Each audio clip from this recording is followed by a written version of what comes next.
ಇವತ್ತಿನ ಸುದ್ದಿಜಾಲ. ನಮಸ್ತೆ ವೀಕ್ಷಕರೇ, ನಾನು ಅನನ್ಯ ಎಸ್ ಭಾರದ್ವಾಜ್. ವಿಶೇಷ ಸುದ್ದಿಗಳ ಪ್ರಸಾರ ವೀಕ್ಷಿಸಿರಿ. ಫರೀದಾಬಾದ್ನಲ್ಲಿ ಸ್ಫೋಟಕ ವಶಪಡಿಸಿಕೊಂಡಿದ್ದ ಠಾಣೆಯಲ್ಲಿ ಸ್ಫೋಟ, 9 ಪೊಲೀಸರ ಸಾವು. ಜಮ್ಮು ಮತ್ತು ಕಾಶ್ಮೀರದ ನೌಗಾಮ್ ಪೊಲೀಸ್ ಠಾಣೆಯಲ್ಲಿ ಆಕಸ್ಮಿಕವಾಗಿ ಭಾರೀ ಸ್ಫೋಟ ಸಂಭವಿಸಿ 9 ಪೊಲೀಸರು ಮೃತಪಟ್ಟಿದ್ದಾರೆ. ಅವಘಡದಲ್ಲಿ 32 ಮಂದಿ ಗಾಯಗೊಂಡಿದ್ದಾರೆ. ಶನಿವಾರ ಪತ್ರಿಕಾಗೋಷ್ಠಿಯಲ್ಲಿ ಮಾತನಾಡಿದ ಗೃಹ ಸಚಿವಾಲಯದ ಜಂಟಿ ಕಾರ್ಯದರ್ಶಿ ಪ್ರಶಾಂತ್ ಲೋಖಂಡೆ ಅವರು ಸ್ಫೋಟಕ್ಕೆ ಕಾರಣ ಏನೆಂದು ತನಿಖೆ ನಡೆಸಲಾಗುತ್ತಿದೆ ಎಂದು ತಿಳಿಸಿದರು. ವೈಟ್ ಕಾಲರ್ ಭಯೋತ್ಪಾದನೆ ಮಾದರಿ ಕುರಿತ ತನಿಖೆ ಸಂದರ್ಭದಲ್ಲಿ ಕಲೆಹಾಕಲಾಗಿದ್ದ ಅಪಾರ ಪ್ರಮಾಣದ ಸ್ಫೋಟಕ ತಯಾರಿಕಾ ಸಾಮಗ್ರಿಗಳು ಮತ್ತು ರಾಸಾಯನಿಕಗಳನ್ನು ನೌಗಾಮ್ ಠಾಣೆಯ ಆವರಣದ ತೆರೆದ ಪ್ರದೇಶದಲ್ಲಿ ಸಂಗ್ರಹಿಸಿಡಲಾಗಿತ್ತು. ನಿಗದಿತ ಕಾರ್ಯವಿಧಾನದ ಭಾಗವಾಗಿ ವಶಪಡಿಸಿಕೊಂಡಿದ್ದ ಸ್ಫೋಟಕಗಳ ಮಾದರಿಯನ್ನು ವಿಧಿವಿಜ್ಞಾನ ಮತ್ತು ರಾಸಾಯನಿಕ ಪರೀಕ್ಷೆಗೆ ಕಳುಹಿಸಬೇಕಿತ್ತು. ಕಳೆದ 2 ದಿನಗಳಿಂದ ತಂಡವು ಮಾದರಿ ಸಂಗ್ರಹ ಪ್ರಕ್ರಿಯೆಯಲ್ಲಿ ತೊಡಗಿಕೊಂಡಿತ್ತು.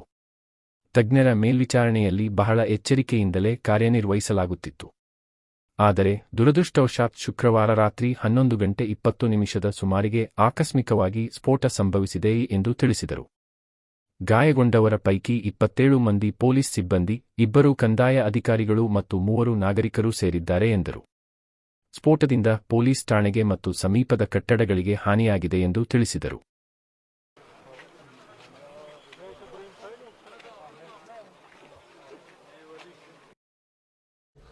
Yesterday, on 14th November night at 11:20 p.m., in an unfortunate accidental incident, a massive explosion took place inside the police station Nowgaon in Jammu and Kashmir.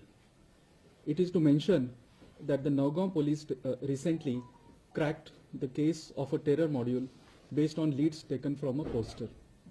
During investigation of FIR number 162 of 2025 of Nowgaon police station, a huge cache of explosives.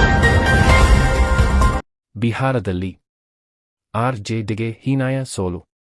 ಕುಟುಂಬ ತ್ಯಜಿಸಿದ ಲಾಲು ಪುತ್ರಿ ರೋಹಿಣಿ ಆಚಾರ್ಯ. ಬಿಹಾರ ವಿಧಾನಸಭಾ ಚುನಾವಣೆಯಲ್ಲಿ ರಾಷ್ಟ್ರೀಯ ಜನತಾ ದಳ ಆರ್.ಜೆ.ಡಿ ಹೀನಾಯ ಸೋಲುಂಡ ಬೆನ್ನಲ್ಲೇ ಲಾಲು ಪ್ರಸಾದ್ ಕುಟುಂಬ ಮತ್ತೊಂದು ಆಘಾತ ಎದುರಿಸಿದೆ. ನಾನು ರಾಜಕೀಯವನ್ನು ತೊರೆಯುತ್ತಿದ್ದೇನೆ ಮತ್ತು ಕುಟುಂಬವನ್ನು ತ್ಯಜಿಸುತ್ತಿದ್ದೇನೆ. ಸಂಜಯ್ ಯಾದವ್ ಹಾಗೂ ರಮೀಜ್ ಅವರು ಈ ರೀತಿ ಮಾಡಬೇಕು ಎಂದು ನನ್ನನ್ನು ಕೇಳಿಕೊಂಡಿದ್ದಾರೆ. ನಾನೇ ಎಲ್ಲಾ ಆಪಾದನೆಗಳನ್ನು ಹೊರುತ್ತಿದ್ದೇನೆ ಎಂದು ಲಾಲು ಅವರ ಕಿರಿಯ ಮಗಳು ರೋಹಿಣಿ ಅವರು ಶನಿವಾರ ಹೇಳಿದ್ದಾರೆ. ಸಂಜಯ್, ರಮೀಜ್ ಸೂಚಿಸಿದಂತೆ ಮಾಡಿದ್ದೇನೆ ಎಂದು ಸಾಮಾಜಿಕ ಮಾಧ್ಯಮದಲ್ಲಿ ರೋಹಿಣಿ ತಿಳಿಸಿದ್ದಾರೆ. ಸಂಜಯ್ ಯಾದವ್ ಅವರು ಆರ್.ಜೆ.ಡಿ ಪಕ್ಷದ ರಾಜ್ಯಸಭಾ ಸಂಸದ. ಇಬ್ಬರೂ ತೇಜಸ್ವಿ ಯಾದವ್ ಅವರ ಆಪ್ತ ಬಳಗದಲ್ಲಿ ಗುರುತಿಸಿಕೊಂಡಿದ್ದಾರೆ. ಸಂಜಯ್ ಅನುಮತಿ ಇಲ್ಲದೆ ತೇಜಸ್ವಿ ಅವರನ್ನು ಯಾರೂ ಭೇಟಿಯಾಗುವಂತಿಲ್ಲ ಎಂದು ಹೇಳಿದ್ದಾರೆ. मेरा कोई परिवार नहीं है. अब ये जाकर के आप संजय, रमीज, तेजस्वी यादव से पूछिए. मेरा कोई परिवार नहीं है. वही लोग निकाला है हमको परिवार से, क्योंकि रिस्पॉन्सिबिलिटी लेना नहीं है उनको.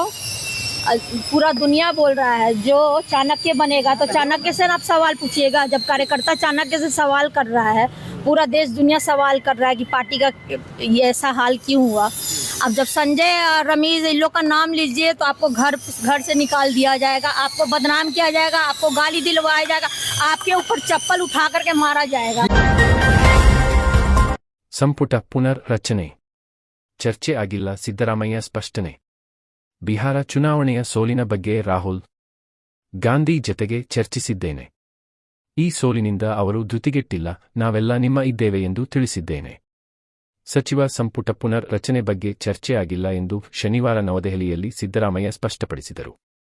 ನವೆಂಬರ್ ಕ್ರಾಂತಿ ಏನೂ ಇಲ್ಲ, ಸಚಿವ ಸಂಪುಟ ಪುನರ್ ರಚನೆಯಾಗಬೇಕು ಎಂದು ಯಾರೂ ಒತ್ತಾಯಿಸಿಲ್ಲ. ಬೆಳೆ ಹಾನಿಗೆ ಪರಿಹಾರ ನೀಡುವಂತೆ ಒತ್ತಾಯಿಸಿ ಕೇಂದ್ರ ಗೃಹ ಸಚಿವ ಅಮಿತ್ ಶಾ ಅವರಿಗೆ ಮನವಿ ಸಲ್ಲಿಸಲು ಅವಕಾಶ ಕೋರಿದ್ದೆ. ಅವರು ಸಿಗಲಿಲ್ಲ ಎಂದರು. ಕೋಟ್ಸ್ ರಾಹುಲ್ ಗಾಂಧಿ ಅವರನ್ನು ಭೇಟಿ ಮಾಡಬೇಕೆಂದು ಇದೆ. ಅವರು ಭಾನುವಾರ ಸಿಗುತ್ತಾರೋ ಇಲ್ಲವೋ ಗೊತ್ತಿಲ್ಲ. ಪಕ್ಷದ ಕೆಲವು ವಿಷಯಗಳ ಬಗ್ಗೆ ಮಾತನಾಡಲು ಇದೆ. ಅವಕಾಶ ಸಿಕ್ಕರೆ ಅವರ ಬಳಿ ಪ್ರಸ್ತಾಪಿಸುತ್ತೇನೆ. मेरा कोई परिवार नहीं है.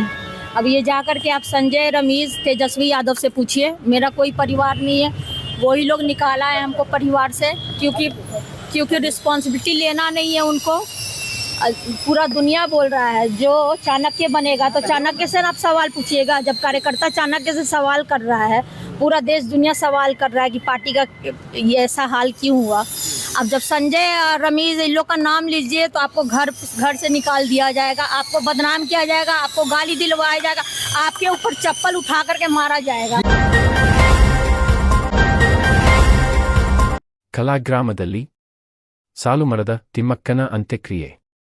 ಸಾಲುಮರಗಳನ್ನು ನೆಟ್ಟು ನೀರುಣಿಸಿ ಪೋಷಿಸಿದ್ದ ಸಾಲುಮರದ ತಿಮ್ಮಕ್ಕ ಅವರ ಪಾರ್ಥಿವ ಶರೀರವನ್ನು ಅಂತಿಮ ದರ್ಶನಕ್ಕೆ ನಗರದ ರವೀಂದ್ರ ಕಲಾಕ್ಷೇತ್ರದಲ್ಲಿ ಶನಿವಾರ ಬೆಳಿಗ್ಗೆ ಇಡಲಾಗಿತ್ತು. ಕೇಂದ್ರ ಸಚಿವರಾದ ಶೋಭಾ ಕರಂದ್ಲಾಜೆ, ವಿ. ಸೋಮಣ್ಣ, ರಾಜ್ಯದ ಗೃಹ ಸಚಿವ ಜಿ. ಪರಮೇಶ್ವರ, ಅರಣ್ಯ ಸಚಿವ ಈಶ್ವರ ಬಿ. ಖಂಡ್ರೆ, ಮಾಲಿನ್ಯ ನಿಯಂತ್ರಣ ಮಂಡಳಿ ಅಧ್ಯಕ್ಷ ಪಿಎಂ. ನರೇಂದ್ರಸ್ವಾಮಿ, ವಿಧಾನಸಭೆ ವಿರೋಧ ಪಕ್ಷದ ನಾಯಕ ಆರ್. ಅಶೋಕ, ಪರಿಸರ ಪ್ರೇಮಿಗಳು, ತಿಮ್ಮಕ್ಕ ಅವರ ಅಭಿಮಾನಿಗಳು ಸೇರಿದಂತೆ ಸಾವಿರಾರು ಜನರು ಅಂತಿಮ ದರ್ಶನ ಪಡೆದರು. ಸಾಕುಮಗ ಉಮೇಶ್ ಬಳ್ಳೂರು ಅವರಿಗೆ ಸಾಂತ್ವನ ಹೇಳಿದರು. ತಿಮ್ಮಕ್ಕ ಅವರ ತಂಗಿ ಲಕ್ಷ್ಮಮ್ಮ, ತಮ್ಮ ಕೆಂಪಯ್ಯ ಸಹಿತ ಕುಟುಂಬದ ಸದಸ್ಯರು ಭಾಗವಹಿಸಿದ್ದರು. ಬಳಿಕ ಕಲಾಗ್ರಾಮದಲ್ಲಿ ಸಕಲ ಸರ್ಕಾರಿ ಗೌರವದೊಂದಿಗೆ ಅಂತ್ಯಕ್ರಿಯೆ ನೆರವೇರಿಸಲಾಯಿತು.